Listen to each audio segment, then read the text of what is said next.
புதுச்சேரி நாடாளுமன்ற தேர்தலில் பொது வேட்பாளரை நிறுத்துவது தொடர்பாக 52க்கும் மேற்பட்ட சமூக நல அமைப்பினருடன் சுயேட்சை எம்எல்ஏ நேரு ஆலோசனை நடத்தியது அரசியல் வட்டாரத்தில் பரபரப்பை ஏற்படுத்தியுள்ளது. புதுச்சேரியில் சட்டமன்ற உறுப்பினர் நேரு தலைமையில் நடைபெறவுள்ள பாராளுமன்ற தேர்தலில் மாற்றத்தை ஏற்படுத்துவது தொடர்பான ஆலோசனைக் கூட்டம் நடைபெற்றது. இதில் சுமார் 50க்கும் மேற்பட்ட சமூக நல அமைப்பினர் கலந்து கொண்டு தங்களின் கருத்துக்களை பதிவு செய்தனர். இந்த கூட்டத்தில் நடைபெறவுள்ள நாடாளுமன்ற தேர்தலில் பொது வேட்பாளரை நிறுத்துவது என்றும் யார் வேட்பாளர் என்று அடுத்த கட்ட ஆலோசனைக் கூட்டத்தில் முடிவு செய்யப்படும் என்றும் தெரிவித்துள்ளனர். பின்னர் செய்தியாளர்களை சந்தித்த சுயேட்சை எம்எல்ஏ நேரு, புதுவையில் பாஜக வெற்றி பெறுவது தடுப்பதே தங்களுடைய முதல் நோக்கம் என்றும்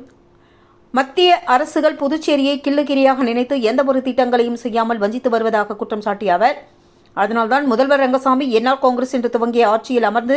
தொடர்ந்து மக்களுக்கான உழைத்து வருகிறார் என்றும், ஆனால் இந்த முறை முதலமைச்சரை மிரட்டி பாஜக கூட்டணி வைத்து அவருக்கு துரோகத்தை இழைத்து வருவதாக கூறிய அவர், கூட்டணி தர்மத்தை மீறி 3 நியமன எம்எல்ஏக்கள் 1 நியமன எம்பியை பாஜக நியமித்துள்ளதாகவும்